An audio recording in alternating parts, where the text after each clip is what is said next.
Thanks for stopping by my channel, The Leadership Edge. My name is Joe Glazer. I am a veteran retail leader of nearly 27 years. Uh, yeah, I know I look like I'm in my 20s. Okay, maybe not so much.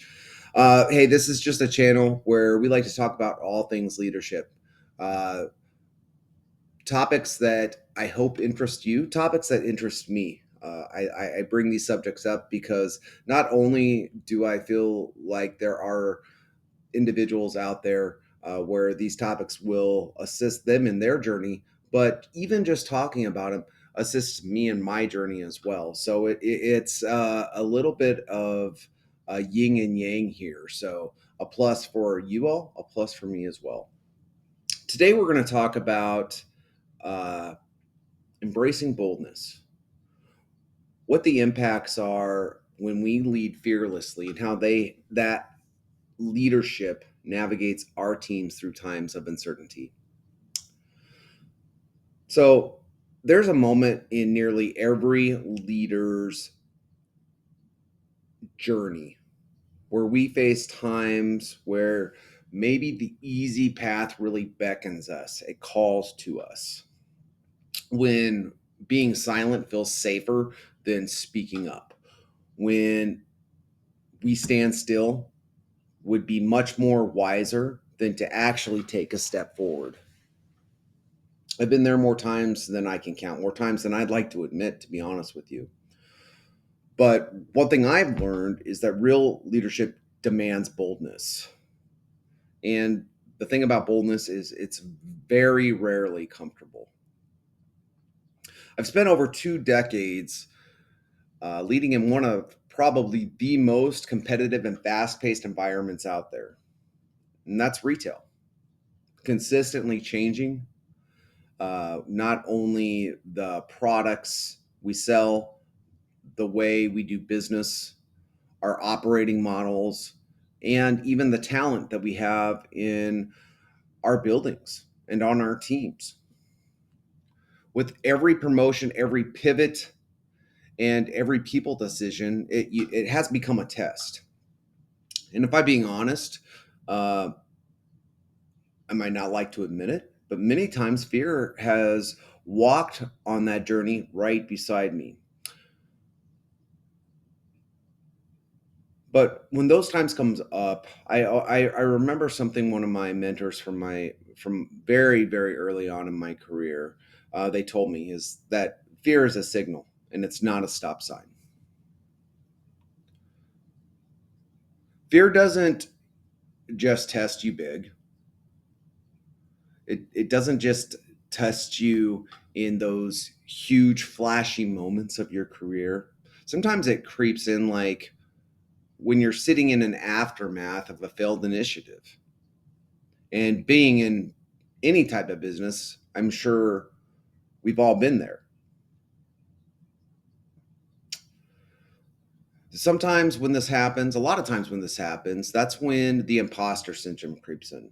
That's when you start really second guessing yourself and wondering if you actually have what it takes to lead your teams. Now, I've led underperforming teams. I've made hiring choices that were less than desirable and just weren't the right fit. I've navigated through culture shifts when it felt like the entire time I was swimming up a stream, and the current was pushing back against me. Uh, each time I had to make a choice. I could retreat into the safe leadership, or I could rebound from those instances with renewed courage. And the rebounds were never graceful, they were always raw. They've always been very humbling, but they were mine and they were mine to own. And I always grew from owning those times. And what I've learned from that is you can't lead boldly if you're afraid to fail visibly. When I began to practice radical candor in my leadership, I did so because I believed that people deserved both honesty and heart. That's what I wanted: transparency, but care behind that transparency for growth.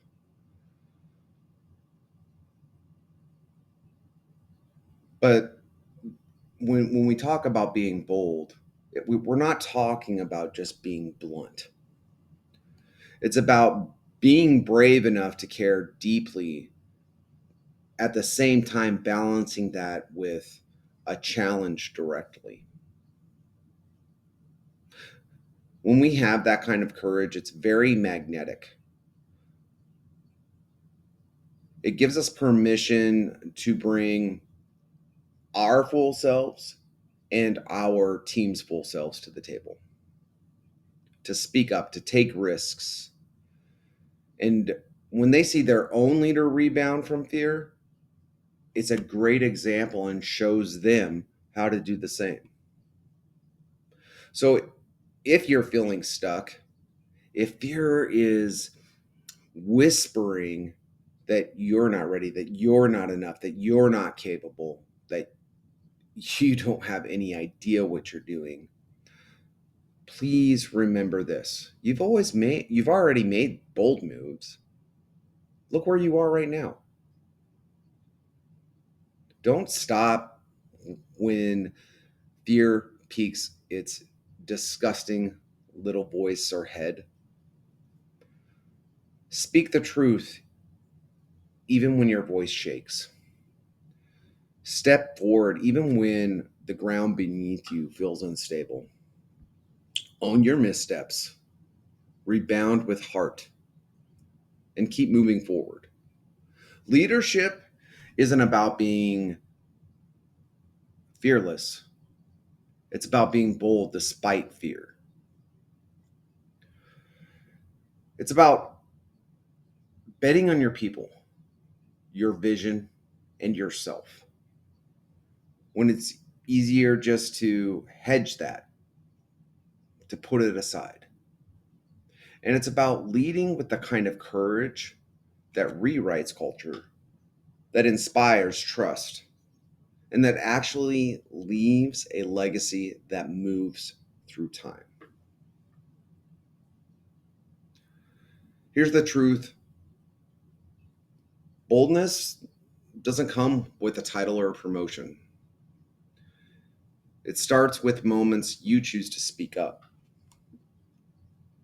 When you choose to speak up, and it would just be so much easier and so much more comfortable to stay quiet. When you defend your values, even when it costs you favor. When you push for progress, when the others around you want to settle for good enough. And when you lead with your heart and not your ego.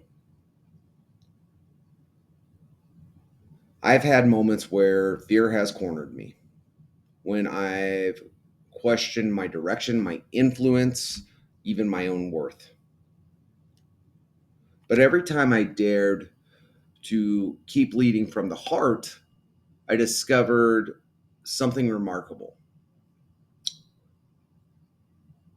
Courage compounds and boldness builds, and then the fear fades.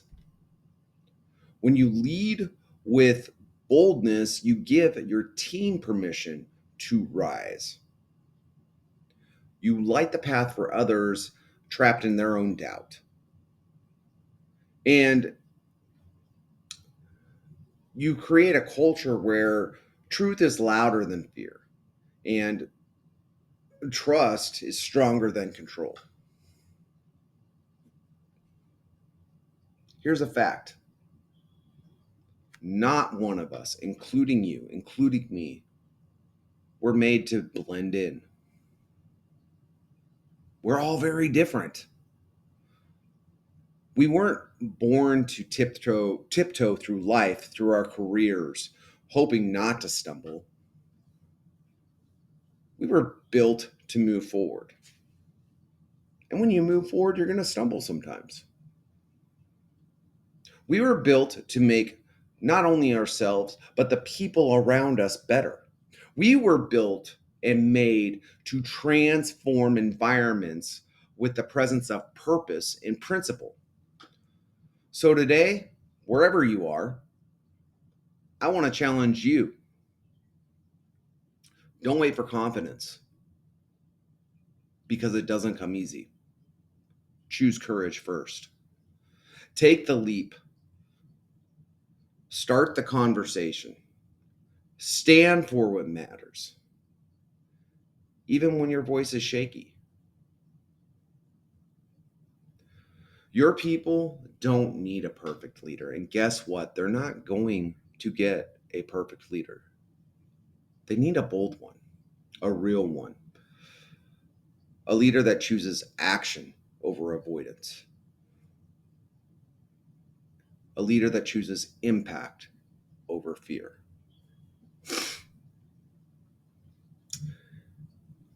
As I wrap up, it's really important that we all remember that playing it safe gets us nowhere, gets our teams nowhere. You'll be honestly remembered for the moments you spoke, you stood, and you led. When fear says stop and you choose to go anyway, your team will remember that. To be honest with you, in life, your family and your friends will remember that. So let's all go out. Let's all lead boldly. Let's live fully. And never forget that courage isn't something you wait for, it's something you practice every single day. A great quote from the author Mandino in the book The Greatest Salesman of the World is, I am not a sheep. I am a lion. I refuse to talk. I refuse to walk. I refuse to sleep with sheep. Think about that. You are not a sheep. You are a lion. Thanks for joining me today. I look forward to seeing you next time, and go lead boldly.